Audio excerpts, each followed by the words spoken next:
Olá, Diário da Depressão de volta. Então, algumas pessoas me encaminharam mensagem falando que queria saber um pouquinho mais de como foi que eu me curei da depressão. Então, esse vídeo de hoje, ele é complementar ao aquele vídeo que eu fiz de como eu me curei da depressão, né, do meu depoimento.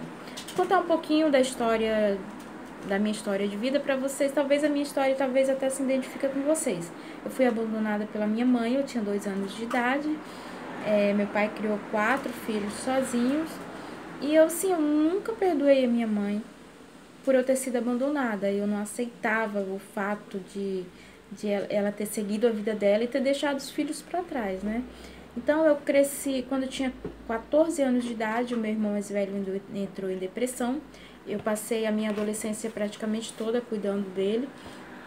Ele tomava remédios controlados e tal. Quando eu fiz 18 anos, o meu irmão cometeu suicídio. Nessa época já morávamos eu e ele sozinhos.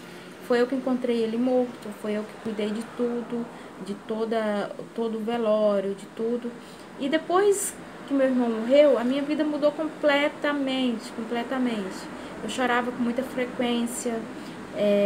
O passar do tempo, eu fui me tornando uma pessoa infeliz.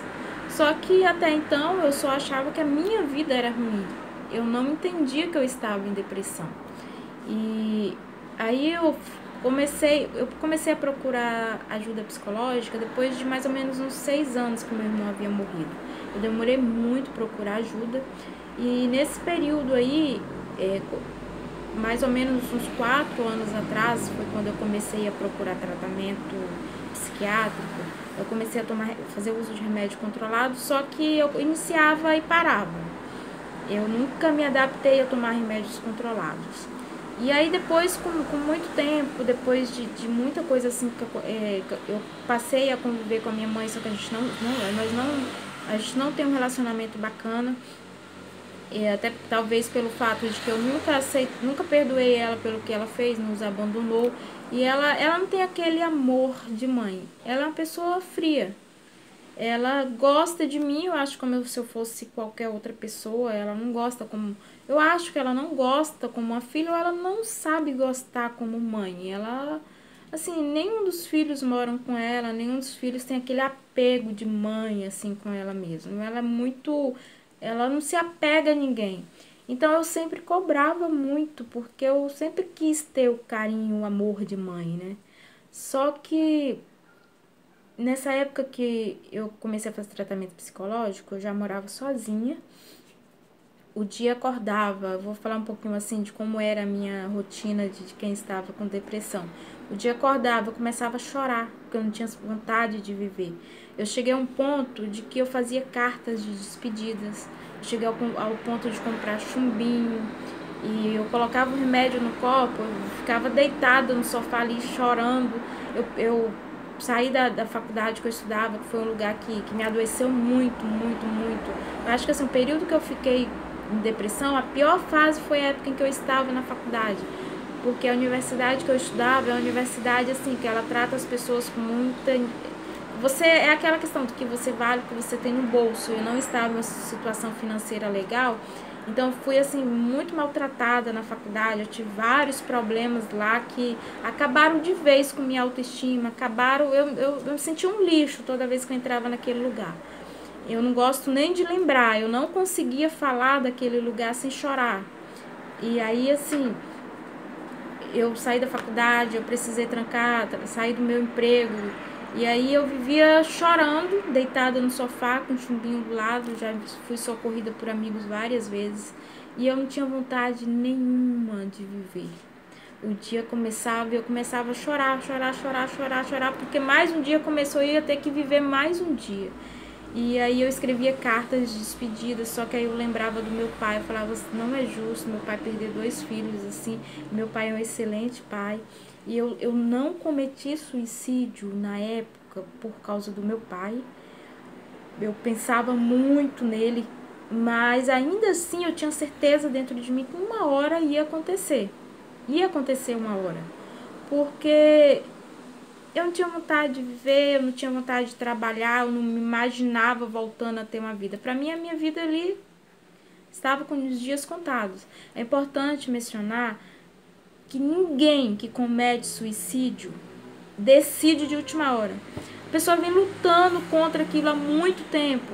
E uma coisa também que é interessante, às vezes eu contava para todo mundo que eu lutava contra a vontade de cometer suicídio. E a gente fala para todo mundo, mas a gente não recebe apoio de ninguém. Porque as pessoas começam a falar, para de falar besteira, o que é isso? Por que você está falando isso?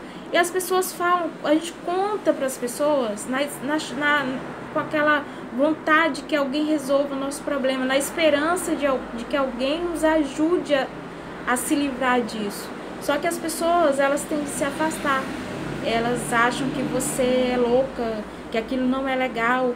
Quantas vezes eu falei para algum amigo e eles falaram, nossa, pare de besteira, tira isso da sua cabeça, isso não vai resolver não. Gente, a vontade de cometer suicídio não é um pensamento, é uma doença, é uma coisa que não está legal dentro da cabeça da gente. E eu não tinha mais esperança, e eu lembrava sempre que o meu irmão morreu tomando remédios, e eu estava tomando os remédios que eu tinha efeitos colaterais. A psicóloga, é uma coisa que é interessante também você saber, você que está me assistindo, que passa por situações similares a que eu passei, é importante você saber.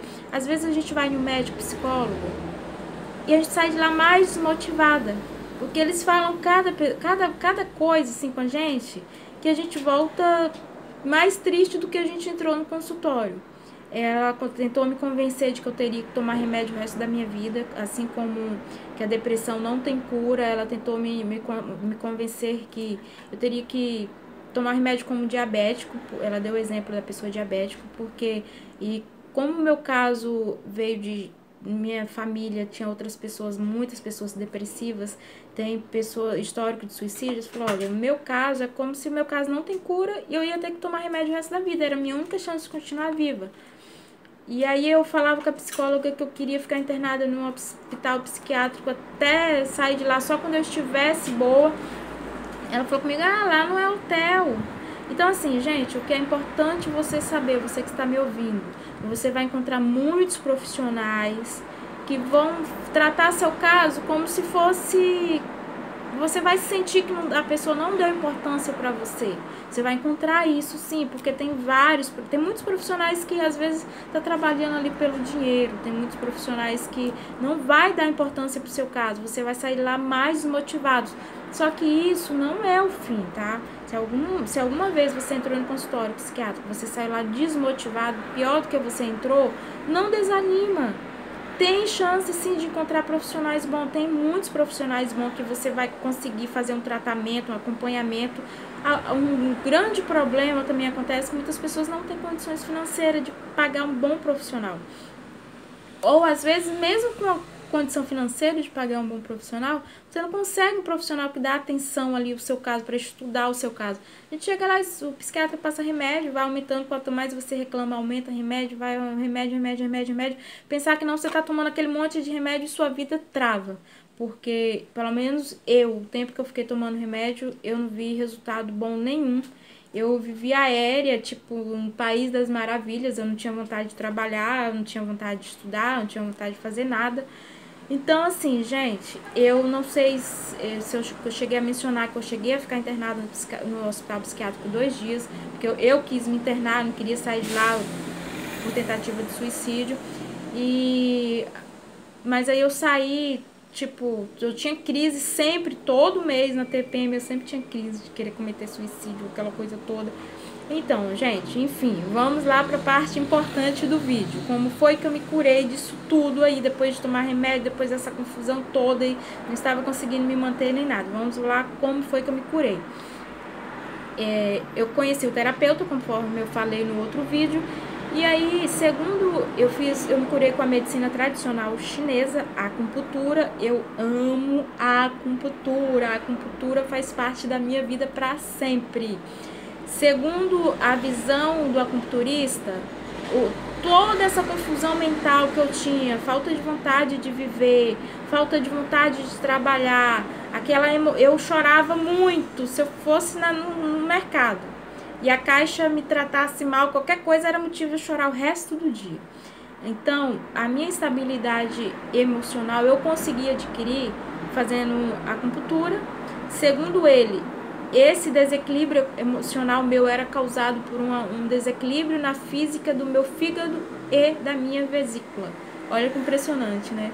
Aí ele começou a equilibrar isso. O meu fígado e a minha vesícula, eles fazem o estudo, ele faz o estudo a leitura do pulso. Primeira vez que ele chegou lá, ele fez a leitura do meu pulso e falou: olha só, você tá com problema no fígado e na vesícula. Ele começou a tratar isso. E hoje, gente, acreditem, eu não conseguia contar nada da minha vida igual eu estou contando aqui sem chorar. Eu não conseguia falar da faculdade sem chorar, porque aquele lugar me adoeceu muito. Eu não conseguia falar da minha mãe sem chorar. Eu não conseguia falar do meu irmão, da minha história de vida. Tudo que eu começava a contar sobre a minha vida, tudo aquilo que me machucava, que estava guardado lá dentro, fazia eu chorar muito. Eu chorava desesperadamente. Então, hoje eu consigo contar a minha história sem chorar. Hoje eu tenho qualidade de vida, hoje eu sigo a minha vida normalmente, graças à acupuntura. Eu super recomendo. Para você ter uma ideia, segundo a visão, né, da medicina tradicional chinesa, a insônia ela é causada por causa de alguma deficiência na vesícula biliar. Olha que engraçado. E através das agulhinhas da acupuntura, eles conseguem estabilizar isso e sua vida voltar ao normal. Aí hoje eu devo a minha vida a ele. Eu não tenho, eu melhorei em janeiro agora de 2019. Nós estamos no mês, nós estamos em julho, né? Eu não tive mais pensamentos suicidas, eu não tive mais crises, eu tinha crises pesadas. E assim, gente, eu super recomendo a acupuntura. Se você está passando por um momento difícil aí, que eu sei que a depressão atinge, segundo Augusto Cury, a cada 2 pessoas, uma tende a desenvolver depressão, ou seja, 50% da população tende a desenvolver depressão. Então, se você está passando por esse momento difícil, não desista de você, procura ajuda, não desista de você, não coloque a sua vida, o que é mais importante, não coloca a sua vida na mão das pessoas. Não coloca a sua vida na mão do seu amigo, na mão do seu namorado, na mão daquela pessoa que te machucou. Principalmente não coloca a sua vida na mão das pessoas que te machucam. Sabe por quê? Se a pessoa te machucou, ela não te merece. Aí às vezes, eu acabei meu namoro, minha vida está ruim, eu quero morrer. Porque quando a gente está ruim, qualquer outra coisa que afeta a gente é motivo pra gente querer morrer. Mas quando a gente está bem, dane-se. Agora, quando eu estava ruim, qualquer coisa que o namorado fazia comigo, a minha vida acabava. Eu queria morrer, eu acabava com meus relacionamentos. E hoje não. Hoje, eu consigo contornar a situação de boa. Mexe ali na hora, depois passa. Não é motivo mais de eu querer morrer por causa de alguma coisa que as pessoas fizeram comigo. Então, preze sempre pelo amor próprio, procura ajuda. Eu não teria conseguido me curar só ouvindo palestras, eu não teria conseguido me curar só tomando remédios, porque os remédios depressivos não me curaram, não me ajudaram em nada, porque a minha vida ficava ali por volta deles. Então, eu consegui me curar pela acupuntura. Gente, eu irei fazer um vídeo com ele, com o profissional, com o Rai brasileiro, que foi o profissional que é responsável por eu estar aqui hoje falando com vocês. E aí ele vai saber explicar um pouquinho mais sobre isso, porque o que eu sei é muito superficial, eu sei um pouquinho mais sobre o meu caso, né? Então, eu espero que a minha história tenha ajudado pelo menos um pouquinho você. O que eu quero trazer aqui diariamente para você é um pouquinho de esperança. Não desiste de você. As coisas estão difíceis, mas você pode sair dessa. Eu saí. A situação que eu estava, eu não tinha dúvidas nenhuma de que a minha vida só ia piorar. Eu tinha certeza do suicídio na minha vida e eu me curei, gente, eu me curei. Eu estou aqui hoje conversando com vocês, eu nem choro. Então, assim, não desista de você, tá? Não desista, não desista, não desista, porque há esperança, sim, e tem forma de mudar. E se você gostou da minha história, eu estou, assim, muito agitada hoje, né? Falando rápido e tal. Se você gostou da minha história, não se esqueça, se inscreve aí no nosso canal, dá um like aí. Deixa a sua história de vida aqui que eu vou responder. O que eu puder te ajudar, eu vou estar te ajudando. Eu vou estar sempre postando vídeo para estar te ajudando. E não esqueçam, eu vou fazer um outro vídeo com vou fazer uma entrevista com esse profissional que me curou, que quem sabe não posso estar ajudando você também. Um beijo e até o próximo vídeo, gente.